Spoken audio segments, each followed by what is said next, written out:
Hello and welcome to this episode of the Haphazard podcast. One thing just to discuss real quick. I just got a fine from the NCP car park, so I have got a new. They're not actually my Dean McCarthy from Widnes, but they are my new lifetime enemy for parking with my baby in a child and baby parking spot. And they've been like, you haven't displayed your permit, your baby permit. Has anyone ever heard of the baby child parking permit? I've never even heard of it. I haven't seen one. Surely the holding of a baby on same CCTV is the permit. I'm not trying to be difficult. I have never fucking heard of the baby child permit. Didn't know that was a thing. Has anyone got one? Fuck everyone. This is my new grand enemy for the week. NCP, I'm coming for you. I think, there's no way of me saying this, which doesn't make me sound like an entitled Tory. Which I like to think I'm not, but I got my first cleaner. So my first cleaner, I mean the first time I've booked a cleaner for my place. I've lived in houses where there's been a cleaner, like when I was younger, my parents' house, or I've lived in my mates' homes who own the place and they've organised the cleaner. Do you know what I mean? But I've never been solely responsible for the having of a cleaner, and I've just got to the point with Pickles where I was like, I'm not cleaning well enough, so let's get a cleaner. And I'm not someone who refers to the cleaner as the cleaner either, even though my accent sounds like I probably do just say the cleaner. She has a name, but I won't use it because she didn't necessarily sign up to being on a podcast.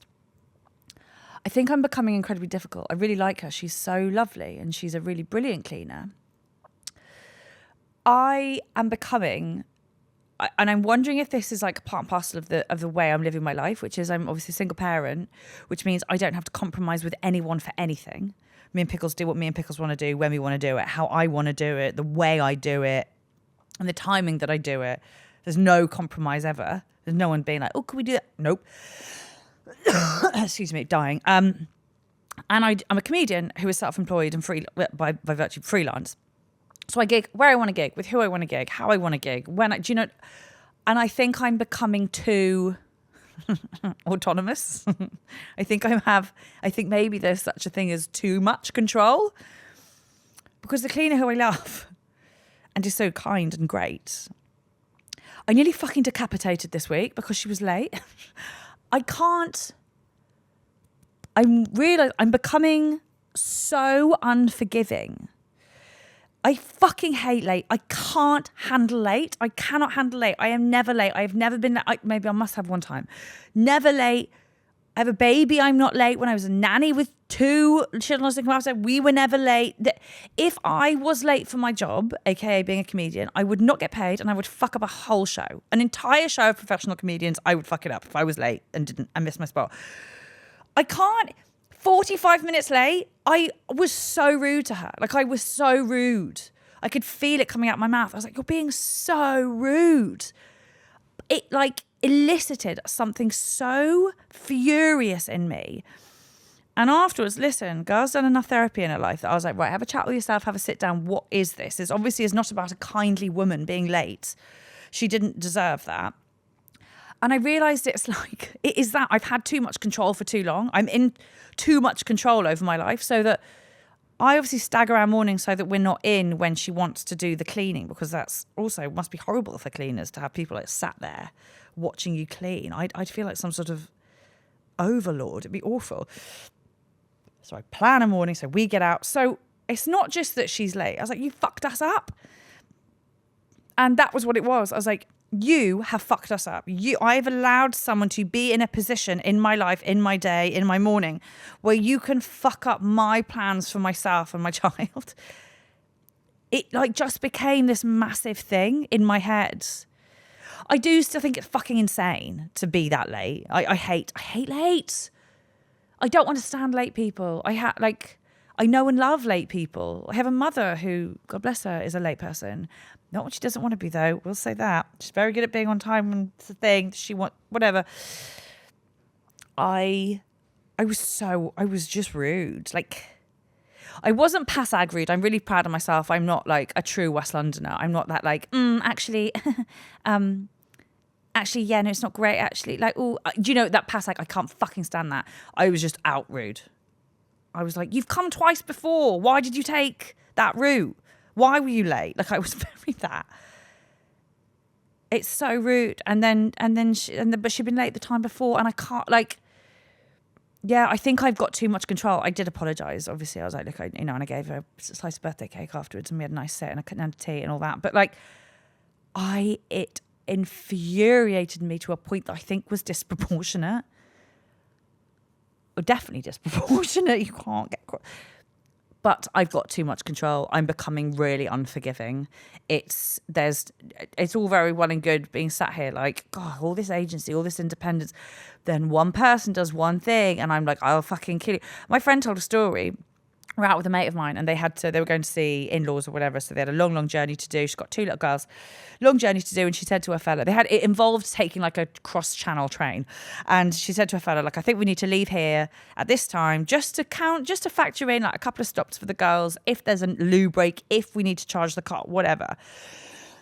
I am going to stop coughing at some point. Maybe I won't. Maybe I'm dying. Maybe this will be the podcast I do that. And she was telling the story, she's like, we should leave at this time, whatever. And he was like, no, we don't need that. That's crazy. She's like, so we left when he wanted to leave a couple of hours later and missed the train. And she was sort of laughing about it, being like, God. And my other friend was like, oh, God, how many I told you so's did he get? You know, I was like, I can't, this isn't, like, I would have killed a person. I would have killed a person if the person, obviously who I was in love with in theory, had disagreed with me to the point where I'd given in. Can't even imagine it. And then I was right. And then I was right and he was wrong and we missed a train. I would have killed a person. I would have murdered a person. I don't know how you're laughing about this. Why is he still here? Why is he there? Why is he alive? Unbelievable. I am becoming immovable. And this takes me on to my next thing, which is obviously after talking to Katie about all this last week, about the single mumming, about actually, I do think being easier. I do think maybe it's not easier for everyone. Maybe it's easier if you're like me. And I'm ostensibly a control freak is what I'm realising. I think I've got to live alone forever. I think even if I fall madly in love with someone and he's so wonderful and I just want to see him naked all the time, I think even if that's the case, I have to live in my own house. I have to just be able to schedule in time when I can go and see him and he'd not be in my space. I think it's really bad at the moment. I just think, like, I was thinking about all these scenarios about if I like fell in love with someone and we lived together with however many children we had between us. And like he did that. He was like, oh no, we don't need to leave at this time. Dead person, dead man. I think that I've just got to live by myself. Can we also maybe talk about that? Why, from what I can tell from my mates who are like married, and again in beautiful marriages and lovely men who are wonderful dads, most of the disagreements and arguments come from 2 people trying to live a bit differently, even if it's a moment, even if it's wanting something different for dinner, even if it's how you stack the dishwasher. By the way, anyone who stacks the dishwasher front to back is a psychopath, a full psychopath. It's my one thing. Uncle Tom, I don't call him Uncle Tom, Pickles Uncle Tom, my best mate, her godfather. We lived together for a bit. We are so the same. Like, we're so the same. We are so similar in virtually every single way. He's the person I travel best with. Like, we have the best holidays because we do everything almost exactly the same. Lived with each other for about 4 or 5 months and he stacks the dishwasher front to back. Never looked at him the same again. Never looked at him the same. Front to back dishwasher, out of control. All bets are off. I've lost my train of thought. No, I haven't. Yeah, the living with someone. That does seem to be all the disagreements. What if you just fell madly in love with someone? I know Helena Bonham Carter and Tim. What am I doing? Tim Burton? Yeah. Gosh, my brain. Good Lord, it's hot. Tim Burton did the like semi-detached houses. That has to be the way. That has to be the win. I know they ultimately divorced, but I also think maybe because she's insane. But that has to be the win. Semi-detached housing. Just like, can I come over? No, you can't, because you left little tiny black hairs in the sink the last time you came over, and I didn't sign up for that. Nope. Out you go. Is it a trust thing? Because like I know, like even with Pickles, so the people who are in our lives, like for instance, like Rain, my parents, they all do bedtime slightly differently from me, but I'm like, no, it's fine. That's your little thing. That's like your little thing that you have with her. That's your little, like, I sort of don't mind the little, it's not that I'm controlling of everyone else. That's it. That's the key. I'm not a control freak in the way that I need to control everyone else. It's none of my business. I'm actually really good at that. I can't bear being in a situation where someone else's actions have affected or like by extent controlled mine. I can't bear it. And that's what it was with the cleaner. That's what it was. She had made a series of decisions which were fucking and sorry, she's so delightful, but obviously that morning she was a bit. And suddenly my whole morning was out of control and affected, and everything I'd put in place. That's what it is. I can't stand being in a situation where other people can control and dictate my eventualities. Can I just say, I know how this sounds. I'm not delulu enough that I'm sat here being like, this is all completely sound and normal and not at all controlling and mental. I hear it. But I think I don't understand how the rest of you are doing it. I have too much control. I have too much control over everything in my life. It's not normal. Other people, there has to be a degree of bendiness. There was a book I read about that. Oh, it was years ago. It was called like, who was the one who wrote Big Little Lies, the Australian author, Leanne Moriarty. Am I right about that? Oh God, my brain. I'm sure it's Leanne Moriarty. And it was a different book called, I think it was The Apple Doesn't Fall. But it was about this grandmother saying to her daughter, like, you need to be a bit bendy. It was like a relationship was going south and she was giving her this advice. It was all fiction, but she was like, you've lost the ability to be bendy. Relationships and people and life, that's such a skill to have. Just that sort of, not bendy like you're a walkover or you're a doormat or you're completely passive to your own fate and destiny, but like, be bendy. Amy Poehler has in her book, and it's my favourite thing in the world, right at the end, her book, Yes Please, where she says, if you can surf your life rather than plant your feet, you'll be happier. And I actually think I do for the most part. I'm really good at going with, I can't even finish a sentence, it's talking about going with the flow when I'm just in the rant that I have. But I actually really like spontaneity. I really like when Pickles and I go away, like on holiday or whatever, being like, hey, let's just see how we go today. Let's just see how this unravels. Like, I don't need to have every single hour of the day planned. I think my problem is that I just can't bear it when other people are able to dictate our actions, or I'm out of, maybe it's all one and the same. Even when you're being spontaneous, when it's just you and her, you're still in control of it, aren't you? This is all a very long way of saying I think I'm getting more difficult, and I don't hate it. I don't hate it.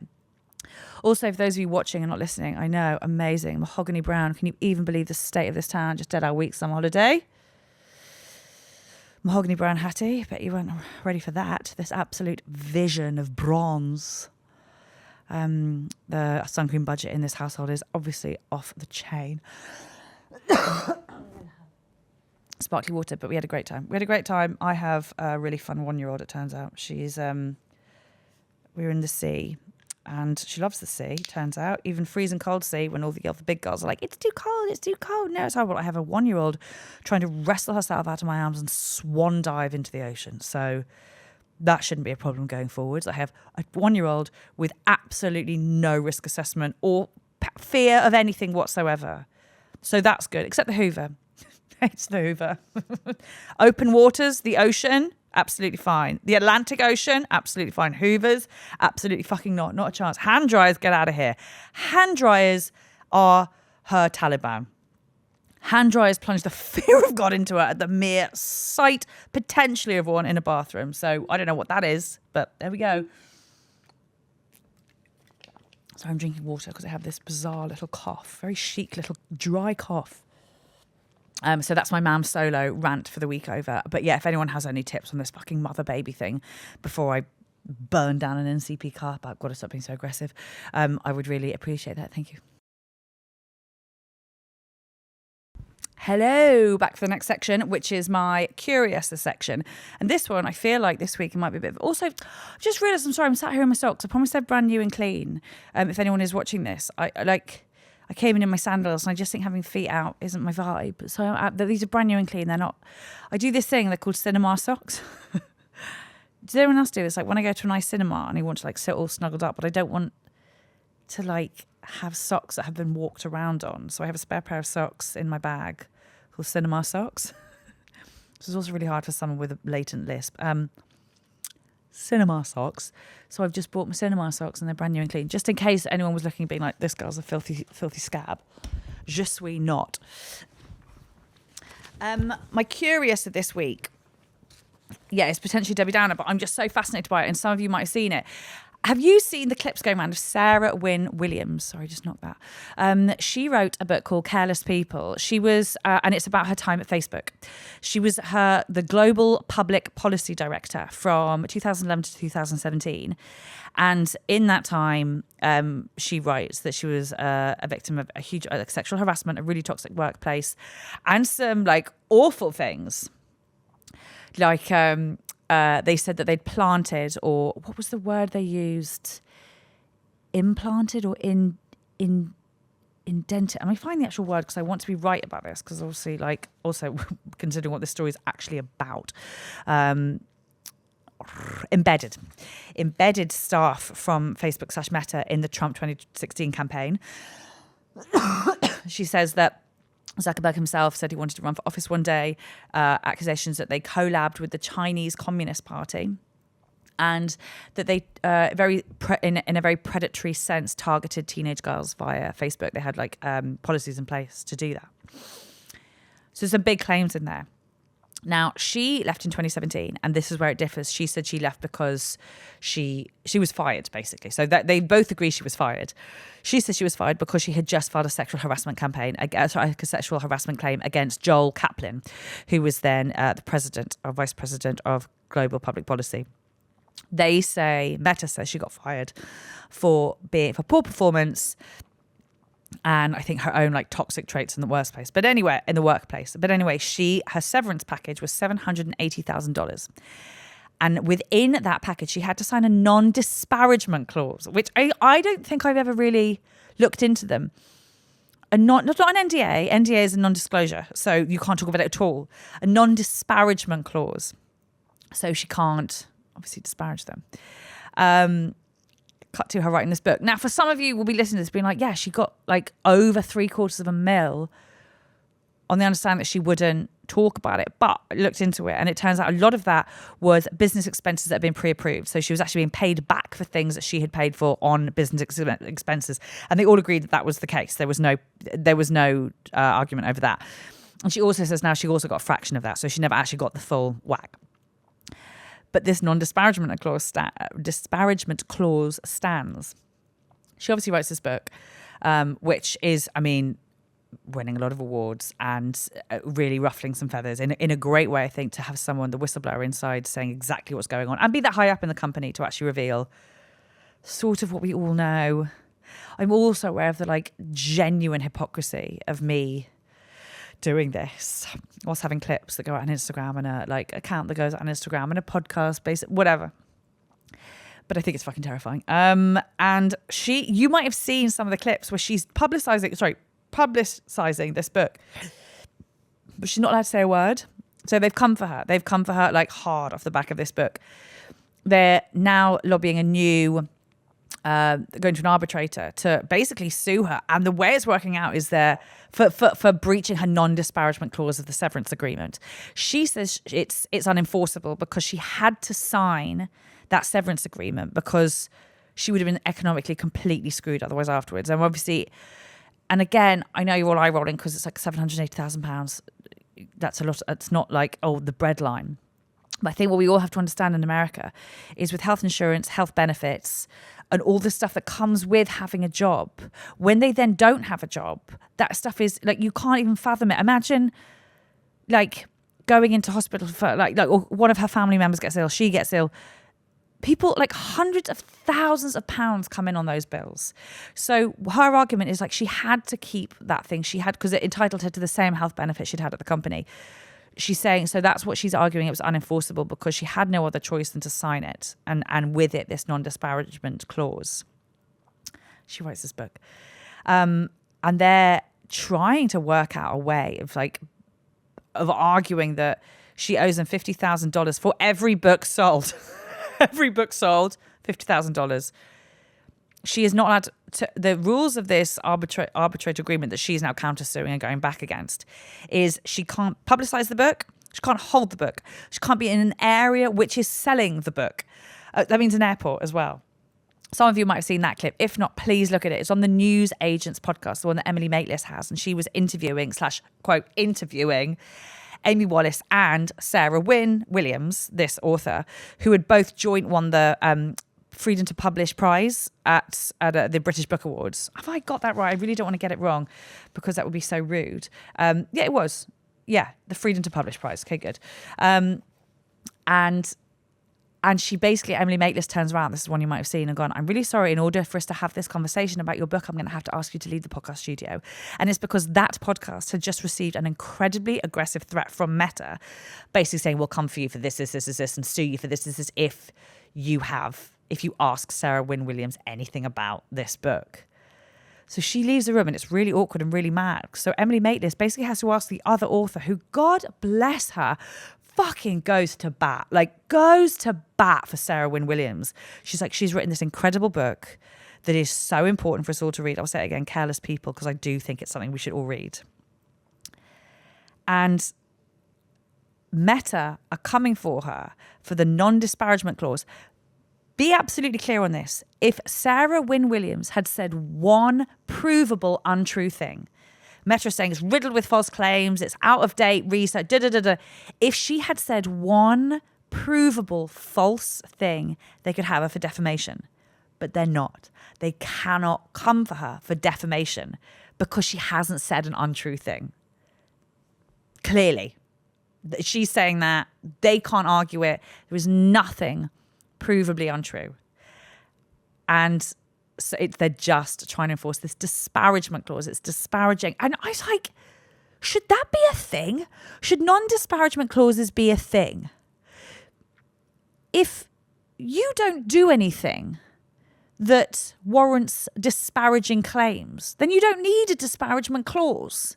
Do you see what I'm saying? Like a company like Meta, who is putting in non-disparagement clauses to their severance agreements, kind of innately suggests that people are going to want to go away and slag them off. How do we all get our hands on these non-disparagement clauses? There are a couple of breakups in my back pocket, which I could do with a non-disparagement clause on. There's a couple of boys running around with some pretty terrible stories about me. Right, correct ones. How do we all get our hands on these non-disparagement clauses? I was thinking about this in relation to... That's the book, by the way, and I really urge you to go and look at it. I think I've done a rough hand job of explaining it, but it is fascinating watching this woman, and she's going at them for obviously silencing her and surveillance. I mean, they can prove she did the Hay Festival in what's it called, Powys, Wales, this tiny little village that does the Hay Festival every single year, which is a literary festival. There were people from Meta shipped over to rural Wales to watch her, quote, not publicise this book. She had to sit on stage completely silent. It's bananas.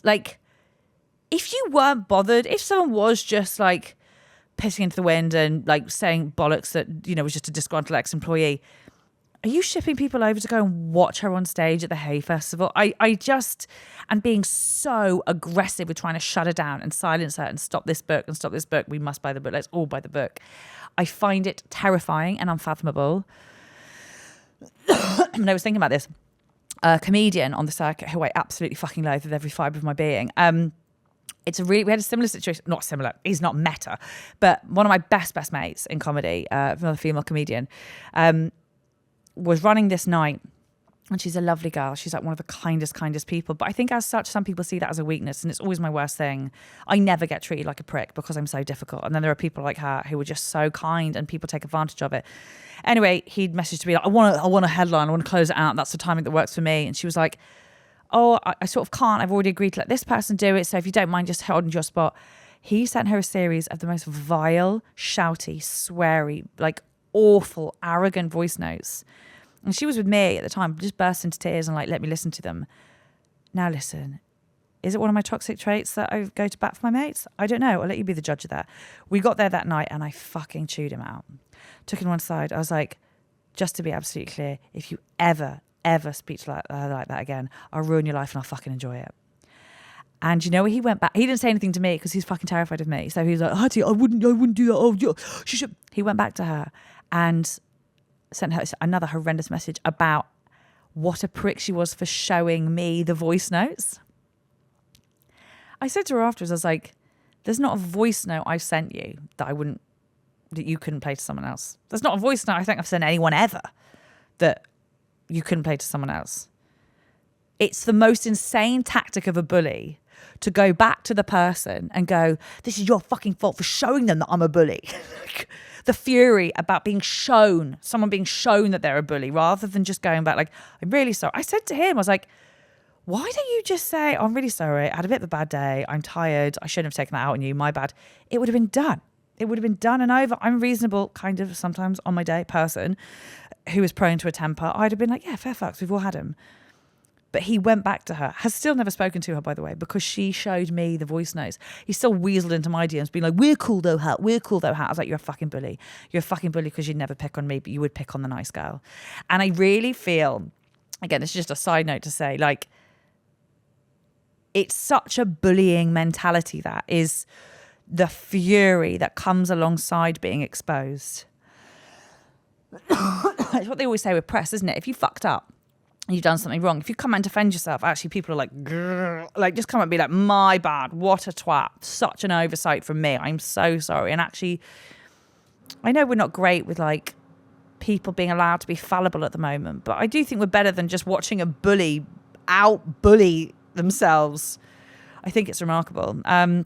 But all this to say, I think Careless People is going to be next on my reading list for sure. Or maybe my audiobook, because as we all know, audiobooks are also the same as reading. But absolutely fucking fascinating. And yeah, also, how do I get my hands on a non-disparagement clause? Because there's a couple of exes who, yeah, I would like to have signed that. I will say I've only really been mean to American boys. I'd argue that's patriotic. You know how much it's nice to like take an American down a peg or two. I'm really sorry. There are some lovely Americans I love and hold dear to my heart and would absolutely run through fire for. There are some Americans who I'm like, nah, I'm enjoying this. Did anyone see all the montages? This will be like boring news, but with the whole Belgium USA thing at the World Cup, like all the Americans pre-game. It's so great. It's so great. Take a nation like Belgium just to be like, oh, we're going to quietly, surely, slowly fucking humble you, you mouthy gobby twats. No, I'm sorry. There is something nice about like de-confidence-izing an American man. It's a lovely thing. Right. I think this week's my Dean McCarthy arch nemesis of the week is going to get me into trouble. But fuck it. It came in today. And obviously I've just been like ranty. Carl was like, I love this energy. Use it. I was like, yeah, I don't know what's happened, but I'm fucking in. We're here. Like I think my fucks will leave it. Actually, that's for the letter. But I can honestly, truly say I'm dwindling fucks given. Is that age or is that like time of the month? I don't know. My Dean McCarthy arch nemesis of the week this week is anyone who cries on camera on Instagram. This is fresh because I saw a clip last week that one of the female comedians who I fucking love and worship forever has also reposted it today. And Laura. And it's Millie McIntosh. Do you know who she is? The Made in Chelsea, like now momfluencer. It's a clip of her walking in through her front door, closing it and then bursting into tears. So obviously she's had to preset the camera up so that she can walk in, shut the door, burst into tears. And it's like, the caption is, 6 months ago, I didn't know how I'd make it. Today, I've just got the keys to my new house. Like, she was born like richer than God. This girl was born into privilege like most of us could not dream. She went to some of the most like the richest public schools in England. One of them Millfield, so she's obviously not. But what do you mean you didn't know? Right, put to one side the fact that like, what do you mean you didn't know you were going to be okay? She broke up from a fella who's also richer than God. She's got 2 little girls who like are called names like, you know, Flalliope and Flalooflally. And like, obviously knew you weren't going to be homeless. Did you worry you would be homeless? Were you like, oh fuck, I'm getting a divorce with all my money that we both have? Oh no, what's going to happen? I'll tell you what's going to happen. You're just going to buy another lovely house and then have 2 lovely houses. You've probably got a housing portfolio. What do you mean? And Flaloofapi and Flaloo will be absolutely fine forever, and they'll go to Millfield or other public schools where you just have to be to go but have loads of money. They'll be fine. What do you mean you didn't know? Was there actually a day where you woke up and you're like, what's going to happen to me? I'll tell you what's going to happen to you. You're going to get another house and another flowery dress. And then go to the Bluebird in Sloane Square and like tell Caggie about it. That's what's going to happen to you. I could have told you that. Put all that to one side. That she was always going to be absolutely fine. Crying on camera for Instagram. There is a trapdoor straight to hell when you die. If you are someone who sets up the camera, pings the ring light on, presses play, and has a cry to the in front facing, has a cry, and then stops, presumably like, ooh, gives it up, uploads it to Instagram. AIDS. I think you should immediately get AIDS. I'm sorry. I know this isn't me thinking that only bad people get AIDS, but because I don't. But I just think those people should. I can't believe anyone is fine with that. I came in a bit emotional a couple of weeks ago. I can talk about it now because I'm fine. I came in a bit emotional. I had the old like wobbly like lower lip. And Carl was like, come here. I was like, don't fucking touch me. Don't come fucking near me. Don't be nice. Don't say anything nice because I'll cry. That was in front of one person and Harry, who doesn't count. But that was in front of one person. And I was like, I can't imagine a world where anyone sets up a camera, puts your ring light, and then do you know the worst fucking thing is? I'll be like, I just want to show you honestly what it's like. Honestly, you want to show us what it's honestly like? You crying into a ring light, you dopey, pointless, thick cretin. What do you mean? That's not what it's like. What it's like is having a cry in the shower on the blob and then like putting on old reruns of the OC, which just make you feel worse because obviously they're like rich and beautiful and you're never actually going to fall in love with Ryan Atwood, not least of all because he's not real, but also now he's like 50 and making documentaries and he wouldn't even be interested in you. Like that's normal. That's reasonable. That's reasonable. Crying into a ring light with your tartars out and like your fresh eye makeup done and like, oh my God, it's not always glamour. Like, unless it leads immediately into a beheading video of you, that's the only time I want to see you crying into a ring light. If you cry and then you are guillotined. Crying into a camera on Instagram. Where have we come as a society? Where have we come? This is not me to shame anyone crying. I've cried, my mates cry, and I love that when it's like you're quiet and you just have a little cuddle and they're like, my mate did it the other day, and like, you know, the hot tears where she was like trying so hard to stop them and like just like cuddled her and she's a bit snotty and like you just cuddle. Can you imagine if I'd been like, babe, stop, let's just, oh my God, stop, beautiful, raw, authentic, genuine, let's set up the ring light and show you like 849 Instagram followers. What are we doing? Where are your fucking mates? Where are your mates? If you're crying on Instagram telling me that you're being like genuine and honest, and I just want people to see the truth is you have no friends. That's the truth. No friends. That's mortifying. That's so embarrassing.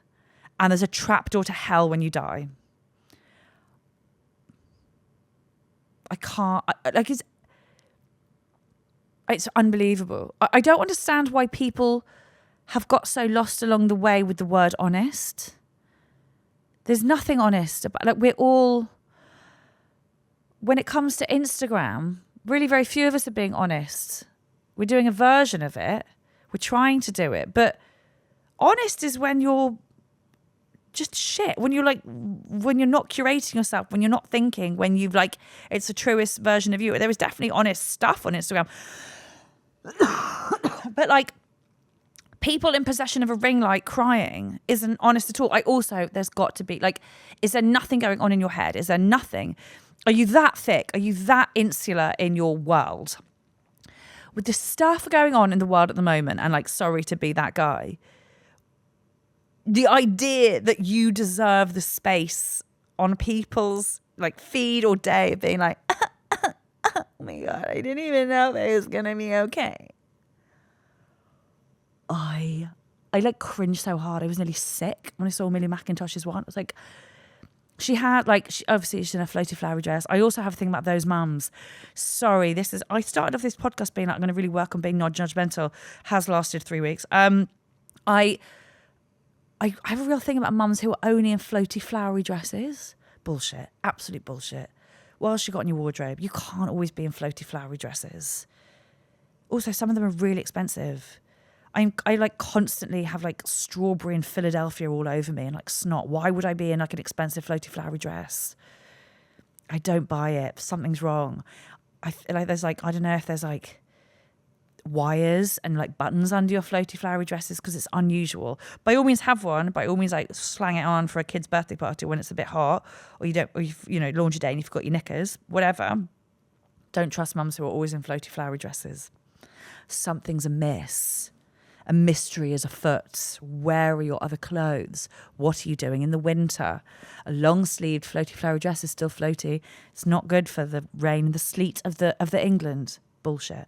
So yeah. So my one, I feel like I'm collating the two. Millie McIntosh is taking the heat for it, but there's been a couple this week where I've seen people giving it a cry on Instagram in a ring light and being like, I just want you to see honest. Like, it's not always amazing.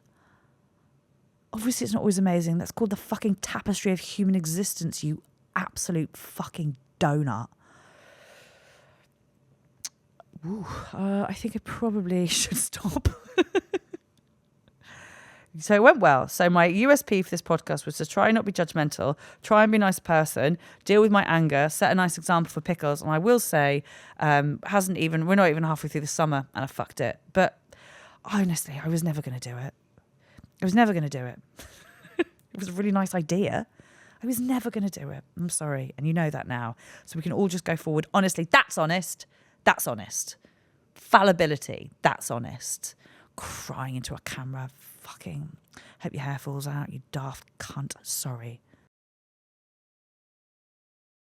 Okay, it's the letter portion. And thank you all, by the way, genuinely so much for being so nice about the letters. I love doing the letters. That's my favourite bit. This letter this week will come as absolutely no surprise to any of you. The whole episode wasn't like a charade to lead into this. I just think something happened this week. I don't know what it was. It's been happening for a while. But just something fucking snapped this week. And I sort of don't hate it. I don't hate it. This letter is a letter to my final fucks given. I can feel you holding on really tight, like you know you're the last one. The last man standing in the longest, most endurance-based game of dodgeball anyone has ever witnessed. Your compatriots are lying in heaps on the floor around you, a reminder of how many of you have been lost. And now it's just you. And you know the end is nigh. For most of my 30s, I've been aware of women older than me, either on podcasts or in books or in interviews, or just in bars and green rooms, calmly telling me or us or the ether with authentic, glowing serenity that they simply don't give a fuck. I even met one in real life. She was perfect. She was French, because the best ones always are. And it was during the summer I quit yet another job in hospitality on the spot, screamed at my manager, flounced out, and the following day ran away to France for as long as the money would let me. My travels at one point took me to Saint-Jean-de-Luz in southern France, and I stayed with a lady called Joelle. Between her broken English and my guillotine-deserving French, we pieced together a conversation. She had pasted on some lovely blue eyeshadow up to her mid-forehead and had made a flan. She had put on a lovely dress with frills around the sleeves and was headed out to see her boyfriend. They'd been together 16 years. But she could not see him very often because he had been married for 27. And then she took a drag on his cigarette and just said, "C'est compliqué," and left. And I have adored that woman ever since that day. These women were at some point riddled with fucks to give and fucks to rattle around in their heads, keeping them up at night and asking them to judge themselves or analyse themselves or dwell on perceived personal shortcomings. And now, at the grand old age of perfect, they no longer have any fucks left to give. And I'm proud and happy to say I think I'm down to my last one. And I know I am. I feel it's important to differentiate between fucks given and caring. I care deeply. I care deeply about my people and the principles that sit firmly inside me and dictate how I feel about the world and its inhabitants and how I traverse said world. And being a person I can look at in the mirror with a sense of pride. Maybe not every day. Not the day I asked that Ryanair employee whether she had to hand over her loan GCSE in exchange for her lip fillers, or when I stole an avocado from Waitrose because it wasn't registering on the self-checkout. And honestly, if you're going to keep putting us through unstaffed self-checkouts, then that's karma. But most days, it's nice to feel like you've staggered through them with a sprinkling of integrity and a helping of basic kindness. My last little fuck, clinging on in the final minutes of this game called giving, is not because I don't care. It's because I find it harder every day to be bothered by anything that doesn't match up with the decency levels I hold dear. Basically anything that someone else brings into my orbit, which I'm expected to care about by virtue of it being brought, if that makes sense. Things like, I don't care why you were late. I don't. I care that you were late. And I am now so ragingly angry that I will sit for a grand total of 15 minutes with you having coffee before I decide to leave, as I'd like to disrespect your time as much as you have disrespected mine. I don't care who has just gone viral with one clip and thus sold out the Hackney Empire in record time and been invited on Mock the Week. Empty vessels do make the most noise. I don't care if you have childhood trauma and that's why you're sometimes a thoughtless cunt. Go to therapy. Because, and I'm going to say it nice and loud now, therapy is the decision to stop making your shit other people's problems. And by the way, while there, please tell them that your life is potentially in danger, because if it transpires that you are someone who would make an effort with my daughter to curry favour with me and chest beat about being a good guy, then trust that I will hunt you down, and then slowly and calmly, and when you least expect it, probably in broad daylight, I will gut you like a fish. I've spoken a couple of times about struggling to have kind thoughts about my body at the moment, and that must sound like someone who has a fair few fucks given left, because that would presumably be one of the earliest to go. Shortly after the disappearance of the fucks given regarding your parents seeing you naked, since you have mooed on all fours in a birthing pool in front of your mother shortly before yelling at a midwife who was trying to examine you, I haven't been fingered this badly since uni. You'd think the self-awareness bubble might have been firmly popped then. But honestly, I know the wait noise is more of an echo of a battle cry from yesteryear, like a veteran who still gets flashbacks from Nam. I know it's not here and has no place here. Just sometimes it catches me when my thoughts are tired, I guess. I suppose what I'm saying to you, my final little fuck, is that you can let go now. It's okay. I'm ready. I'm ready for the next chapter. I'm ready to head towards the light. Cher, Beth Dutton, Miriam Margolyes and Susan Sarandon all beckon me there. And it's my time. I have listened for the last time to one of my male peers refer to themselves as the brand while burger sauce is on their t-shirt, and I am done. It's time to be the woman I always knew I could be. The terrifyingly calm, menacingly unabashed, genuine, fucksless one of a bitch. Thank you for your service. Yours nevermore, Hatty.